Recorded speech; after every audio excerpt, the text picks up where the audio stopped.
Bien,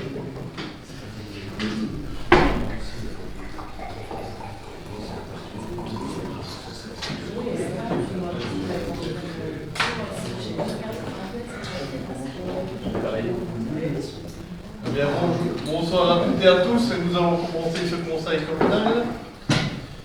Non, ferme pas la porte.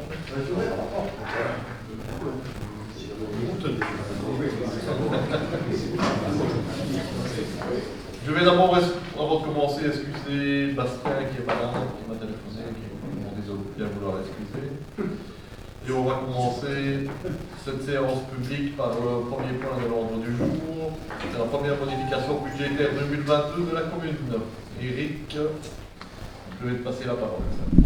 Oui, c'est une modification budgétaire qui ne touche pas beaucoup d'articles, c'est juste prélever 179 000 € pour l'acquisition de la maison dont vous avez déjà parlé à Tiège. Et ce qui fait que le résultat de l'exercice propre, c'est toujours le même, soit il y a 1996 €. Le prélèvement augmente puisqu'il passe à 800 791 €. Et donc le résultat global est un peu moins élevé puisqu'il est de 419 544 €, alors qu'il était de 620 335 €. Mais il était compris dedans le montant qu'on avait reçu pour pouvoir acquérir ce bâtiment de la région Wallonie. Je ne sais pas si vous avez des questions. Oui. Il y a un autre petit article où il y avait eu une erreur de numéro d'article qui a été corrigée. Nous sommes pour l'erreur de numéro d'article. Guy, tu as une question? Non. Vincent? Non. Ah ben, on peut passer au vote, s'il vous plaît? Oui. Oui. Oui. Oui. Oui. Oui. Oui. Oui. Oui. Oui. Oui. Oui. Oui. Oui. Oui. Et oui, merci. Le point suivant, c'est commune énergétique. C'est le rapport d'activité 2021 du conseiller en énergie. C'est une prise de connaissance et je passe la parole à ma attention. Donc, le conseiller en énergie est chargé de la gestion énergétique des bâtiments, il a fait des interventions pour ce qui concerne l'enveloppe des bâtiments, le système de chauffage, d'éclairage et les énergies renouvelables. Il a contrôlé annuellement 44 permis d'urbanisme pour le PUD. Il a fait de la sensibilisation pour le personnel communal, de l'information pour le grand public. Il y a eu 694 demandes diverses du grand public. Sur les projets 2021, il a notamment supervisé la connexion de la chaudière à la crèche de Tiège, la climatisation à la crèche des Petits Sautiers, des appareils LED pour l'école de Jalais, 4 installations photovoltaïques, le projet de chaufferie pour l'école de Saint-Vaster, donc chauffage appelé, le projet de chaudière biomasse pour l'école de Jalais et pour le centre de Sable. Il a aussi supervisé la création d'une plateforme biomasse pour suivi des projets UREBA exceptionnels pour les écoles de Jalais, de la bibliothèque, le service des travaux et le TGS. Et il a suivi aussi le relighting de l'éclairage public communal. Vous savez sans doute que le conseiller en énergie a décidé de changer d'horizon. Maintenant, je pense qu'on peut saluer son travail, parce qu'il a fait franchement énormément bien pour les économies d'énergie au niveau de la commune. Mais je trouve que c'est un peu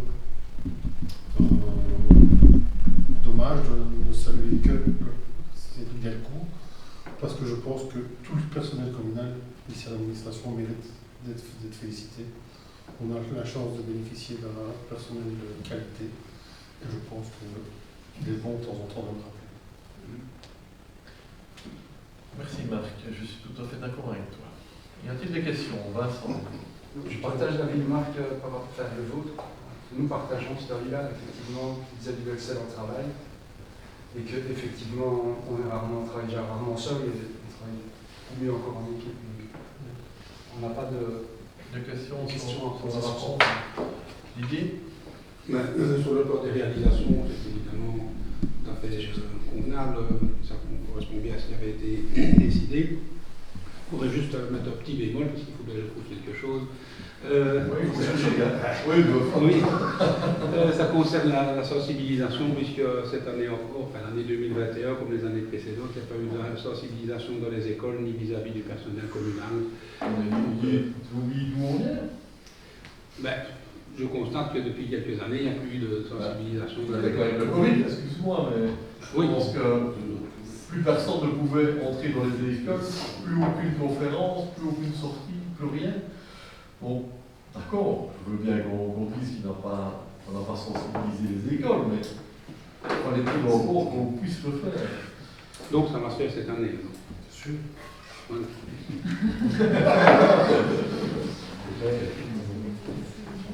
On peut compter aussi sur le travail des enseignants pour la sensibilisation aux respect des environnementaux, l'énergie, les déchets, etc. Il faut beaucoup de travail dans ce sens-là. Oui, ça, tout à fait. Ok, donc c'est une prise de connaissance, hein, donc il n'y a pas de... Le point suivant, c'est un marché public de fourniture, c'est l'acquisition d'une camionnette pour le service travaux. Marc, je te repasse la parole. Donc c'est l'acquisition d'une camionnette pour remplacer la Fiat Ducato. Fiat Ducato qui commence à tomber un peu partout. Et pour laquelle nous trouvions que le montant demandé pour la remettre en état était excessif. Donc nous avons préféré arrêter les frais et penser à la remplacer par une camionnette dont le moteur est Euro 6 et dont le montant estimé est de 54 413 €. Pour une procédure négociée sans publicité et de financer ça pour le budget extraordinaire 2022 et pour ce qui concerne l'achat et par l'ordinaire pour ce qui concerne les entretiens. Didier, je suppose que... Oui, c'est pas une électrique. Mais elle a des pédales. Ah non, il y a des pédales. C'est pousser dans les montées. Non, ben évidemment, c'est quelque chose qui nous embête. Encore une fois, on passe à des véhicules qui restent sur du traditionnel diesel.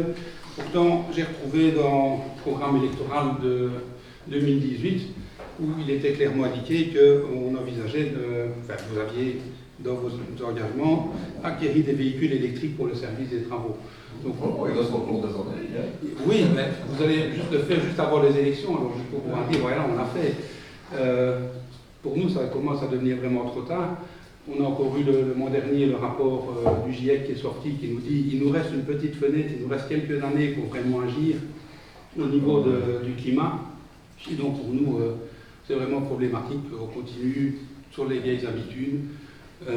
Les véhicules, des camionnettes de ce type-là en électrique, ça existe maintenant, il y a plusieurs constructeurs qui en proposent. Donc pourquoi est-ce que vous ne faites pas un pas? Je pense que si on ne le fait pas maintenant, je ne sais pas ce qu'on attendra encore au niveau pour le faire.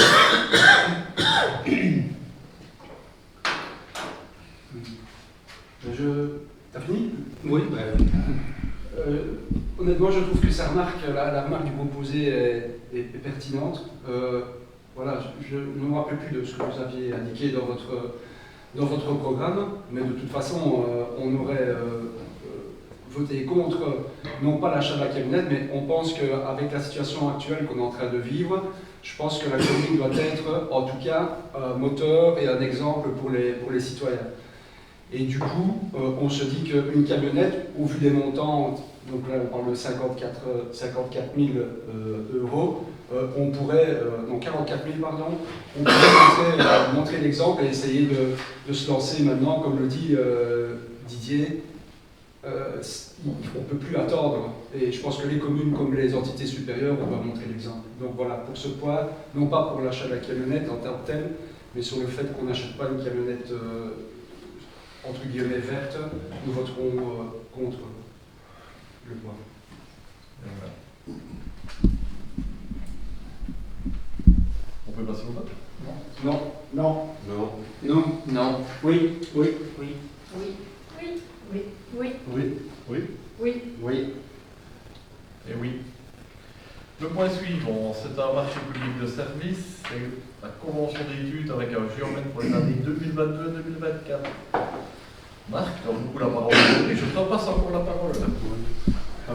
Comme vous savez, savez, depuis de nombreuses années, nous réalisons des marchés publics avec des géomètres, des architectes, et pour la coordination sécurité. Pour plusieurs années, ça permet de simplifier la vie du service des marchés publics et de ne pas chaque fois devoir refaire un marché pour chaque travail. Donc le marché pour le géomètre, le montant est estimé à 158 300 € TVA compris. Et on vous propose la procédure négociée sans publicité. Des questions? Vincent? Non. Didier? Non. On peut voter, s'il vous plaît? Oui. Oui, oui, Oui. Oui. Oui. oui, oui, oui. Oui. Oui. Oui. Oui. Oui. Oui. Oui. Et oui. Le point suivant, mais comme Marc vient de le dire, c'est un marché public de service, c'est la convention d'études avec un architecte, cette fois-ci pour les années 2022 à 2024. C'est Bon. la même chose, C'est la même chose. le montant estimé est de 143 000. Et je ne sais pas si vous avez des questions. Didier? Ah, excusez. Vincent? Non. On peut passer au vote, s'il vous plaît? Oui. Oui, oui, Oui. Oui. oui, oui, Oui. oui, Oui. Oui. Oui. Oui. Oui. Oui. Oui. Et oui, merci. Le point suivant, c'est la mission de coordination projet et réalisation pour les travaux au bâtiment communaux et en voirie. Toujours pour les années 2022-2024. C'est toujours la même chose, que le montant cette fois-ci est de... 42 350 €. Bon. Y a-t-il des questions? Vincent? Non. Didier? Non plus. On peut passer au vote? Oui. oui, oui, Oui. Oui. Oui. oui, oui, Oui. Oui. Oui. Oui. Oui. Oui. Oui. Oui. Oui. Et oui. Le point suivant, c'est remise en location du droit de chasse en forêt communale des lots numéro 1 appelé lot Azinel et le lot numéro 2 à trait du 1er juillet 2022 au 30 juin 2027. C'est l'adoption des conditions et du mode de passation. Là, je passe la parole à l'échevin des forêts, Marc Tension. Donc, si ceux qui s'en rappellent, quand on avait rédigé le cahier des charges pour les locations de chasse, il y avait des clauses qui étaient dedans qui visaient à protéger le bois de la surpopulation de gibier. Parmi les conditions, il était prévu que si un chasseur ne respectait pas le plan type pendant 2 années consécutives, le collège communal avait le droit de les évincer de la chasse. C'est ce qui s'est passé avec le lot 1 et 2 à Zinel, qui était le même chasseur. Donc, nous avons signifié le nom et maintenant donc, nous devons remettre en location. Pour ne pas surcharger le service des marchés publics, nous proposons de choisir le gré à gré pour la mise en location. Nous avons plusieurs candidats qui se sont manifestés.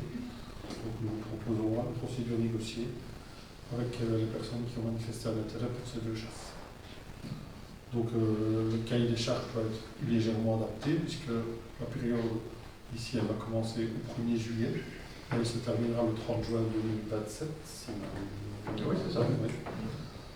Donc c'est la seule modification, sinon le cahier des charges reste exactement le même, avec les mêmes obligations, les mêmes droits. Je vais juste rajouter que bien évidemment nous avons suivi la procédure qui faisait partie du cahier des charges, qui est une procédure sur plusieurs années. Hein. Ce n'est pas comme ça qu'on décide instantanément, tiens, on va remettre le lot en location. Ouais.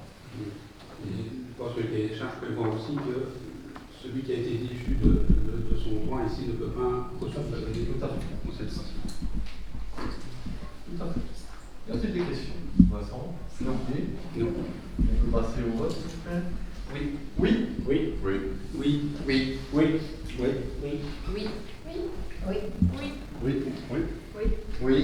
Et oui, merci. Le point suivant, c'est les obligations d'emploi de travailleurs handicapés au sein des provinces, communes, CPAS et associations de services publics. C'est la situation au 31 du 12 2021.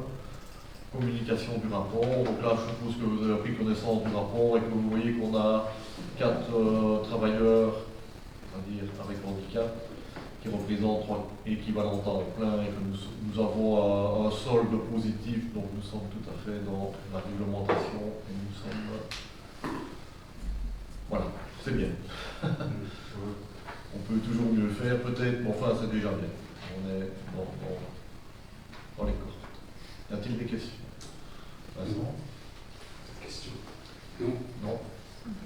C'est une communication, hein, ça ne va pas, il n'y a pas de vote. Environnement, c'est l'action locale zéro déchet 2022. C'est l'approbation du plan d'action et de la grille de décision. Victoria, tu te passes volontiers la parole. Merci. Donc, suite au comité de suivi, donc, notamment, nous avons eu au début du mois de mars, et auquel nous avons déjà présenté nos actions, mais donc je vais en refaire un bref résumé ici. Donc, chaque année, nous sommes partis sur 3 ans en commune zéro déchet, et chaque année, nous devons représenter notre plan d'action pour l'année à venir au conseil communal. Donc ici, on va vous présenter le plan d'action pour 2022. Donc il y a une partie des actions qui sont proposées par Intradel et qui sont donc des actions Intradel qui mettent en place dans plusieurs communes, et ensuite des actions communales qui sont propres à Jalais. Donc dans les actions qui sont proposées par Intradel, nous avons l'initiation au ménage naturel dans un bâtiment d'administration communale. C'est une action qui a été commencée en 2021 et qui sera continuée en 2022. Donc le bâtiment de l'administration communale sera pris comme bâtiment test. Nous avons également l'opération contenant bienvenue. Donc là, c'est avec les commerçants locaux. Donc voilà, le fait que les personnes puissent venir avec leur Tupperware, leurs bocaux dans les commerces. Donc au lieu de prendre les sachets qui sont proposés par les commerçants. C'est également une action qui avait été entamée en 2021 et qui est continuée en 2022. Nous avons toujours la sensibilisation au linge lavable également. Donc, particularité dans notre commune, vu que nous proposons déjà une prime d'achat, donc à la place de la prime de naissance habituelle, nous proposons déjà une prime donc à l'achat de linge lavable, plus importante que la prime de naissance habituelle. Nous avons également la sensibilisation à l'eau du robinet qui va continuer cette année, donc par la construction et la finition d'un bar à eau qui sera disponible, et ce sera en coordination avec la Maison des Jeunes pour les événements de la commune. Donc ce sera des petites animations sur la commune de Jalais. Ensuite, nous avons aussi les collations zéro déchet. Donc ça, c'est également une action qui a déjà été entamée l'année passée et qui se continuera cette année. Donc ça, plutôt dans les écoles. Nous avons également la salle de bain zéro déchet. Donc ça, de nouveau, c'est une action qui se fera en collaboration avec la Maison des Jeunes. Et donc ce seront les jeunes de la Maison des Jeunes qui seront le public cible de cette action. Et donc là, ça va être créer son savon, son shampoing en zéro déchet. Alors ensuite, dans ce qui concerne la commune vraiment de Jalais, donc nous avons toujours la convention de collaboration avec AirCycle, donc ça depuis des années, mais ça rentre également dans notre plan d'action zéro déchet. Nous allons avoir la formation du personnel communal comme guide composteur. Donc, nous avons installé des fûts composteurs l'année passée dans les écoles et dans les bâtiments communaux. Et donc cette année, nous allons procéder à la formation du personnel pour qu'ils sachent les utiliser vraiment de manière optimale. Nous allons également proposer une formation à l'utilisation du compost au grand public. Je pense que surtout avec le passage au conteneur à puce, de plus en plus de personnes seront volontaires pour avoir un compost chez elles, et donc voilà, il y a certaines grandes règles à respecter pour que tout se passe bien, et donc ce sera le but de cette formation. Nous aurons également une conférence sur la permaculture, des actions anti-gaspillage alimentaire qui seront par l'intermédiaire du CPS, des colibris. Nous aurons également quelques petites actions de communication qui seront via le site de la commune et la page Facebook. C'est également une manière forcément de toucher le citoyen et de le sensibiliser à des petites actions zéro déchet mais qui font une différence. Et donc, il y a la sensibilisation eau du robinet également au sein de la commune avec le personnel communal. On fera vraiment attention à ça parce que forcément c'est une grande fraction des déchets, toutes les bouteilles plastiques qui sont utilisées pour l'utilisation et la consommation d'eau. Voilà pour le plan d'action 2022, ce qui vous est proposé. Des questions, voilà ça. On a eu la chance de participer avec Victoria à la réunion avec la responsable de Intradel. C'était vraiment une réunion super intéressante. intéressante, on a appris des choses. Ça nous a permis d'échanger sur certains sujets, de découvrir, en tout cas pour ma part, certaines choses. Donc je pense que c'est une super bonne action. On avait parlé lors de notre réunion d'un éventuel, ça correspond à la politique des poubelles à puces, d'un éventuel achat de composteurs. Cette responsable d'Atradel nous a parlé de possibilités peut-être dans un futur moyen, voire proche, d'acheter des composteurs qui seraient pour le grand public à des prix coûtants. Oui. Alors je pense que ça pourrait être une bonne idée. Nous pensons que ça pourrait être une bonne idée au vu de ce que tu as expliqué par rapport aux poubelles et aux déchets organiques où on va vite atteindre le quota, en tout cas pour certains. Donc ça a déjà été fait en fait. Sur la commune, on avait déjà, Oui, le dernier est parti ici récemment, et donc on va racheter une quantité de fûts à compost qui seront de nouveau disponibles à prix coûtant, mais donc ça a déjà été fait, mais on va le continuer. Bah, je trouve que c'est une bonne action. Voilà. Oui. Pour ma part, je salue. derrière. S'il vous plaît. Il y en a ici. Ils m'ont expliqué qu'ils allaient même mettre leurs déchets verts fin de la semaine, les employés d'administration. Donc ouais, on salue ça, c'est bien, c'est une bonne idée. Je t'avais dit. Merci. Guy? Pierre-François. Oui, pardon. Chacun son sujet. Hein. Non, super comité de suivi, un échange super constructif. Peut-être juste redire qu'on avait aussi parlé de mettre aussi en relation les associations via les commissions participatives qui existent, genre la commission communale et extrascolaire, pour un échange de bonnes pratiques de leur façon d'appréhender leurs événements, etc., ou auprès des jeunes par rapport à la problématique du zéro déchet. On a parlé de Saint-Nicolas et d'autres choses. Exactement, tout ça rentre en fait dans le plan de communication, mais on en a parlé. On en a parlé, c'était juste pour ça. C'est une bonne chose. Voilà. Bien, très bien. Merci Victoria, et merci à vous aussi. On peut passer au vote? Oui.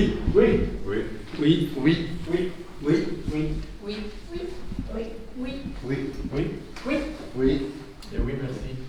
Le point suivant, c'est la SBL Mouvement d'information géographique. C'est l'adhésion et la désignation d'un délégué à l'Assemblée générale. En fait, c'est une ASBL. Enfin, Michel, tu expliques un petit peu ou pas? En fait, c'est une ASBL, on va dire, qui dépend de la province, et qui fournit des outils géographiques pour l'urbanisme, mais également un programme pour la gestion des cimetières qui nous intéresse fortement, parce que c'est quelque chose qui va faciliter la vie du personnel. Voilà, donc on doit y adhérer, mais quand on y adhère, il faut désigner un représentant à l'Assemblée générale. Je ne sais pas si vous avez des questions à ce sujet-là, Vincent. Non, qui va-t-on désigner comme délégué? Ben oui, qui va-t-on désigner comme délégué? Bon, nous autres, on propose Michel Parente parce que c'est lui qui s'occupe justement de la gestion des cimetières. Est-ce que vous êtes d'accord de ne pas voter en bulletin secret Oui, c'est ça. Oui, Est-ce que vous êtes d'accord alors maintenant Si on vote Michel Parente représente la commune? à l'Assemblée générale. Oui, il n'y a pas de mal. Mais on peut passer au vote alors? Oui.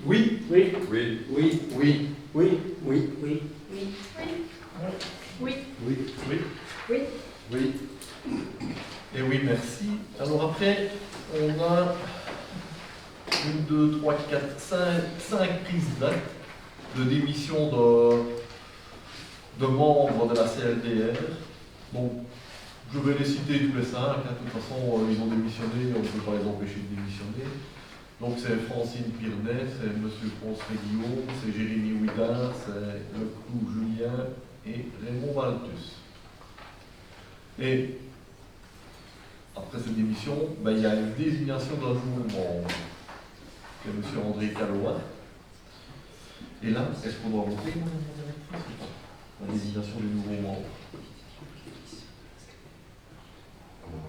Est-ce que c'est une désignation au moment? C'est une désignation. C'est une désignation dont je suppose qu'on doit voter.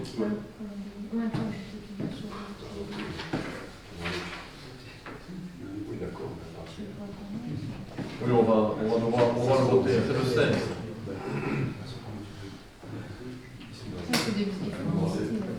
Donc nous allons voter, tu d'accord, enfin pour voir si tout le monde est d'accord que M. André Calouart rejoigne la CLDR. Oui. Oui. Oui. Oui. Oui. Oui. Oui. Oui. Oui. Oui. Oui. Oui. Oui. Oui. Oui. Et oui, le point suivant, c'est toujours l'opération de développement rural. Je peux poser une question? Oui, pardon. Non, excuse-moi, c'était juste pour savoir combien on reste maintenant à la CLDR approximativement. Bon, on s'en va. 33-34. Oui, quelque chose comme ça. Combien? 34. 33-34. Quelque chose comme Ah, ça. on est quand même toujours dans les trois. Ouais. Oui, parce qu'on était 63. Hein. Il faut Ouais, pas oublier, ouais, c'était on ce qui était était dès qu'on arrive dans les 20.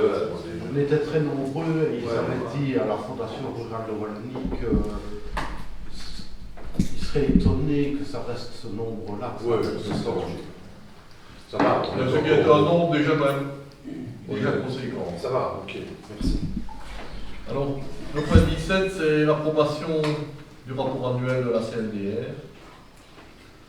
Donc là, je ne sais pas, on est obligé, comme chaque année, de passer le rapport annuel de la CLDR. Je ne sais pas si vous avez des questions, Didier. Nous avons approuvé le rapport Bah oui. de la CLDR, donc évidemment, nous approuvons ici aussi. Vincent, autre chose. Donc voilà, on peut passer au vote si vous voulez bien. Oui. Oui. Oui. Oui. Oui. Oui. Oui. Oui.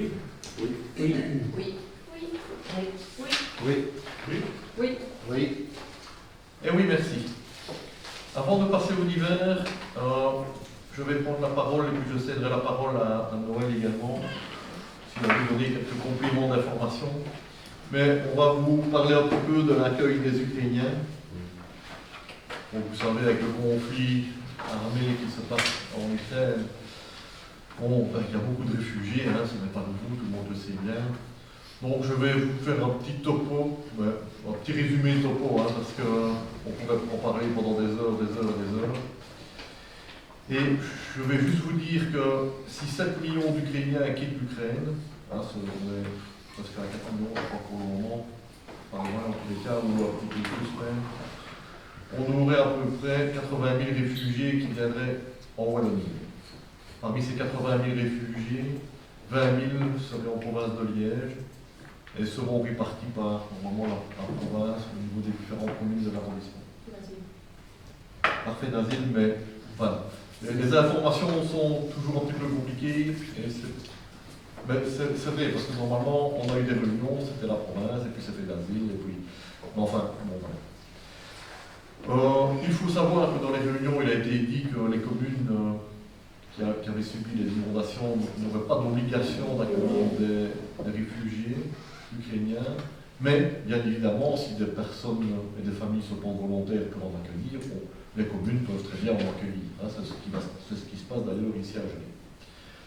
Alors, en deux mots, vraiment la première chose que doivent faire les Ukrainiens, c'est une inscription à Bruxelles, ou à Isel, ou pas les 8, ça c'est absolument obligatoire. Après, c'est fait d'asile qui, normalement, envoie les Ukrainiens inscrits dans les différentes communes, là où les communes ont renseigné des logements sur le fameux site qui s'appelle le Housing Tool, c'est-à-dire un outil du logement pour les réfugiés. Au niveau de la commune de Jalais, on a quand même quelques obligations. Donc on a reçu, bon je peux le dire, je ne sais pas très bien dans quel ordre je dois vous le dire, mais en tout cas on a des obligations. On a une obligation d'un contrôle du logement. Il faut quand même que les logements qui soient proposés aux personnes qui viennent ici en Belgique soient quand même des logements salubres. La seule problématique, c'est qu'il n'existe pas vraiment un règlement bien strictement défini. Il donne quand même maintenant quelques normes quand même de salubrité qu'il faut quand même respecter. Il faut également que chaque membre de la famille qui accueille les réfugiés, tous les membres de la famille majeure doivent présenter et livrer un extrait de casier judiciaire. Ça, c'est une obligation maintenant qui doit absolument être faite. Si des personnes ont accueilli des réfugiés, dont les premiers réfugiés qui sont arrivés en Belgique et qui sont peut-être inscrits un petit peu plus tardivement à Bruxelles, etc., et dont on n'avait pas encore la liste, parce que maintenant on a la liste de tous les accueillants, les personnes doivent rétroactivement présenter ces certificats, cet extrait de casier judiciaire. Ça c'est c'est un peu normal, il ne faut pas non plus que les gens soient accueillis par les personnes. Et il y a toute une norme, c'est une nouvelle réglementation qui a été faite dans une circulaire ici, le 18 mars 2022, donc c'est vraiment tout récent, mais bon, il faut quand même bien protéger les personnes qui arrivent. Alors, il existe également une charte maintenant éthique de l'accueillant, mais également une charte éthique de la personne qui est accueillie, et qui est en ukrainien, bien évidemment, il y a ça qui est traduit en ukrainien, pour essayer quand même pour essayer que tout se passe pour le mieux lors de l'accueil de ces personnes. Alors pour l'instant, mais là Noël, je vais peut-être laisser la parole pour donner le nombre de familles qui je le fais ou tu le fais. La situation actuelle qui était faite la semaine dernière, c'est qu'il y avait 8 inscrits dans 2 logements différents sur Sarre, et 3 autres sur Solmaster. Et il y en a encore 3 qui étaient en attente sur le Loyer. Et donc il y a aussi des initiatives privées qui sont lancées sur d'autres communes avec des difficultés pour les pouvoirs locaux de voir des arrivées, de les déposer quasi sur le seuil. Donc ici, il faut savoir que le personnel actuellement est disponible 24 heures sur 24. Donc il y a une étroite collaboration entre les services communaux et les services du CPS, notamment avec le service population et la police. Donc actuellement, on n'a pas une arrivée massive. Il y a un petit peu plus de logements disponibles sur la région wallonne. Et ce que l'on remarque, c'est que 80% des Ukrainiens trouvent des solutions par leurs propres moyens. Ça ne veut pas dire que ça va aller tout seul. Et ce qu'il est surtout important de répéter, et je pense que je l'ai déjà fait sur les réseaux sociaux, qu'il y a quand même un emballement et certaines personnes qui invitent d'autres à offrir un logement, c'est de faire les choses dans l'ordre. Donc il faut d'abord s'inscrire à l'Office des étrangers, c'est-à-dire à Bruxelles. Sinon, il n'y a pas d'aide sociale équivalente au RIS pour les Ukrainiens. Donc les bonnes intentions, elles sont là, mais il faut respecter un minimum le cadre, sinon on risque aussi de mettre en difficulté les hébergements. Et c'est ce qu'il ne faut surtout pas faire, parce qu'après, il peut y avoir aussi des situations conflictuelles qui se développent, et tout le monde n'est pas à même de supporter financièrement un accueil provisoire pendant un temps déterminé. Et donc, actuellement, je veux dire, les choses se passent de manière différente d'une commune à l'autre.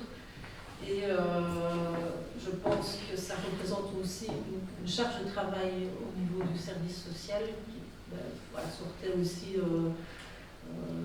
d'autres crises que tous les autres secteurs ont connues.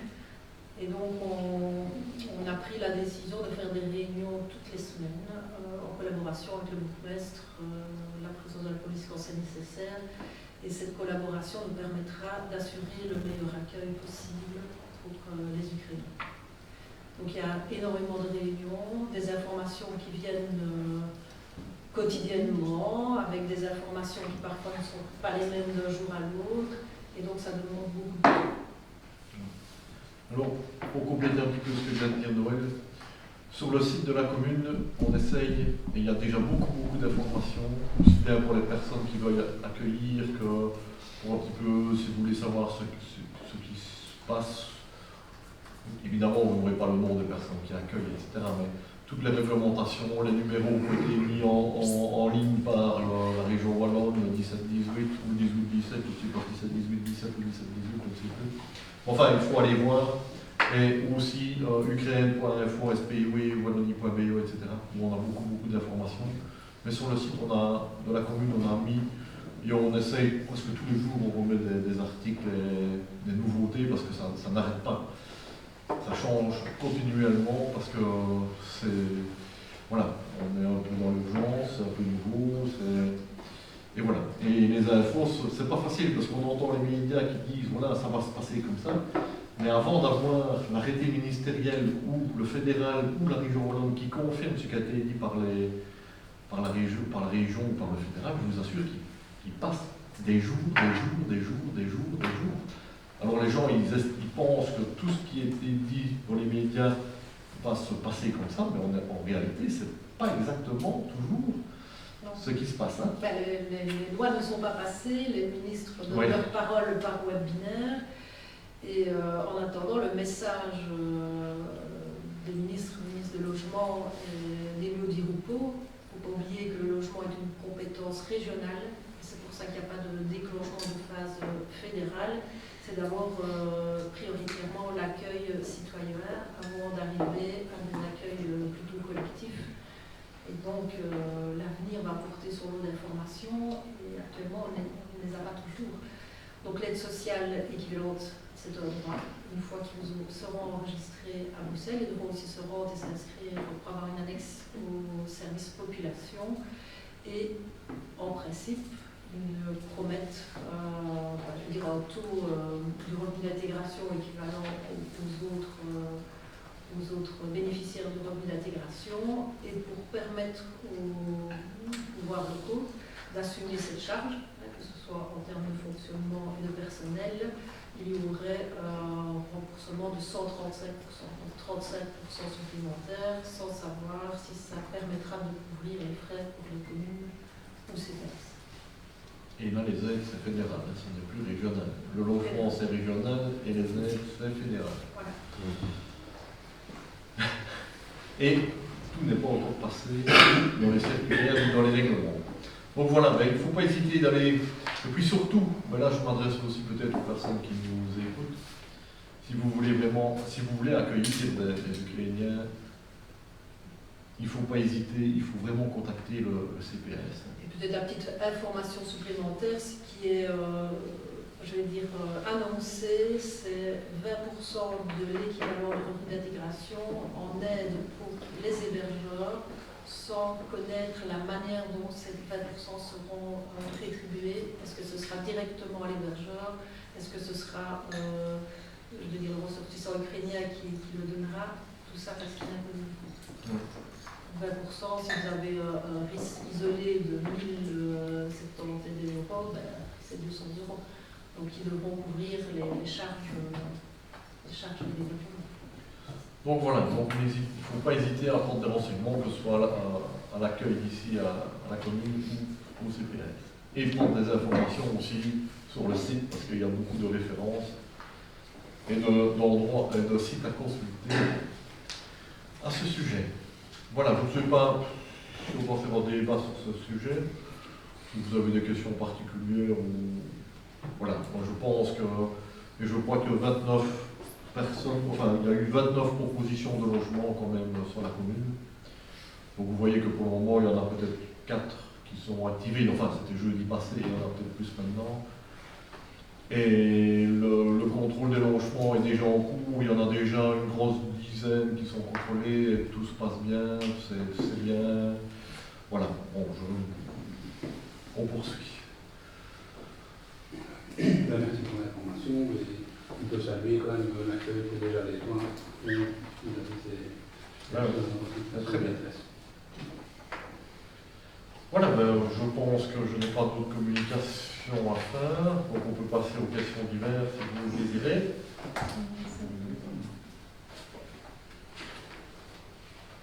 Pardon. C'est à vous. Donc on avait formulé une question puisque relative à la construction de la bibliothèque. Donc voilà, on souhaitait vraiment avoir un état des lieux de où en était le projet, puisque il avait été annoncé en 2020. Nous en 2021, on faisait une allocution traditionnelle en demandant de la participation citoyenne. Et puis maintenant, on a suivi le dossier via les PV du collège, on a eu une série d'informations. Et puis maintenant, évidemment, on entend ce qui se dit dans le village et on pense que ce serait opportun d'avoir une vision claire du projet en question. Moi, je vais d'abord, voilà, en 2 mots, passer la parole à Eric. Eric, en tant qu'échevin de l'urbanisme, ce as quelque chose à dire sur la bibliothèque éventuellement? Mais la situation du départ, c'est que la bibliothèque ne restera pas dans les bâtiments actuels puisqu'ils seront transformés entièrement dédiés au CPAS et à la commune pour une partie. Donc il fallait trouver de quoi héberger la bibliothèque. Alors il y a deux situations. La première, c'est héberger rapidement la bibliothèque pendant les travaux. Et là, ça se fait à l'école, dans des classes qui ont été libérées, classes qui se trouvent au sous-sol, là, mais au sous-sol avec un accès extérieur par les escaliers et les grandes baies vitrées, dans un premier temps. Et alors, de façon plus pérenne, ce serait d'installer une nouvelle bibliothèque, alors sur le site de l'école, à proximité, donc sur le terrain qui jouxte l'école, où on construirait une nouvelle bibliothèque. Il faut savoir que c'est un terrain qui nous appartient, donc on ne sait pas non plus de faire n'importe où à moindre coût. Et c'est aussi un site intéressant parce qu'on le vit à l'école de Jalais. Avoir la bibliothèque vraiment à proximité de l'école, c'est vraiment un atout essentiel puisque les enfants peuvent y aller très régulièrement et il y a de plus grands échanges plus faciles entre la bibliothèque et les bibliothécaires qui font aussi des actions pédagogiques intéressantes avec les enfants. Et donc le site finalement me paraissait intéressant. Je ne sais pas si Victoria voulait. Victoria, moi je vais passer la Ouais, parole au niveau de la participation, donc en ce qui concerne la création de l'avant-projet, je veux dire, donc une réunion a eu lieu avec les premières utilisatrices, c'est-à-dire les bibliothécaires qui ont évidemment donné leur point de vue à l'organisation et l'agencement intérieur que devrait avoir une nouvelle bibliothèque. Est-ce que je peux rajouter? Oui, et au niveau de l'école, il faut savoir qu'au départ, on avait pensé, dans un premier temps, quand on regarde l'école de la rue, la mettre plutôt sur le terrain du côté droit. Mais le terrain du côté droit, et c'est les remarques que l'école, via la directrice nous a faites, c'est que c'est une zone qui est quand même fort utilisée, notamment pour l'accueil extrascolaire en fin de journée. C'est plutôt là qu'ils font les récréations. Il y a aussi la petite mare, là, il y a aussi des arbres. Et donc, c'était peut-être pas l'idéal, et ils trouvaient que ce serait mieux de le mettre de l'autre côté. Donc, quand on regarde l'école, à gauche du hall de tennis de table, et nous, il n'y avait pas de problème pour le mettre là. Donc, ce serait là l'emplacement. Alors, au niveau de l'avancement du dossier, on a demandé à notre architecte, qui avait été désigné, comme on vient de le faire ici pour les années futures, d'imaginer un bâtiment qui sera alors concerté avec, vu par les bibliothécaires, vu par l'école aussi. Mais l'architecte a déjà rencontré les bibliothécaires pour savoir exactement ce qu'elle voulait, comment, quelle largeur, comment agencer, etc. Donc tout ça est déjà. Les réunions ont déjà eu lieu. Ce qui pourrait être intéressant, toujours là, c'est peut-être aussi, on l'avait déjà fait, j'étais encore animateur au conseil communal consultatif des enfants, c'était d'avoir aussi interrogé les enfants, des usagers, etc., sur ce qui peuvent aussi, via le comité de suivi, le comité de lecture, le comité de suivi c'est zéro déchet, le comité de lecture, tu peux voir aussi les attentes de ces personnes. Voilà. Ben, merci pour la clarification, je pense que c'était intéressant de le faire. Sans problème. Merci. D'autres questions? Moi j'avais juste une question. Oui. Concernant le bâtiment entier, justement, dont l'identification vous avez La maison entière. oui, la modification qu'on va retrouver où ça en était? Vous avez commencé les travaux, je pense. Les travaux sont en cours pour le moment et normalement tout devrait vraiment être fini. Enfin, on espère pour aller le 15 avril, la deuxième semaine, fin de la deuxième semaine du mois d'avril. Je pense qu'on travaille, ils travaillent tous les jours dans le bâtiment. Ça avance bien et en plus le bâtiment était quand même dans un état pas parfait, mais il était déjà quand même dans bon état. Donc ici c'est vraiment on rafraîchit, voilà, mais il y a des petites choses à modifier, mais très peu. Je pense que ça évolue bien et on espère vraiment que la deuxième semaine du mois d'avril, ça devrait être terminé. Okay. Merci. Et on pourra accueillir comme ça des inondations.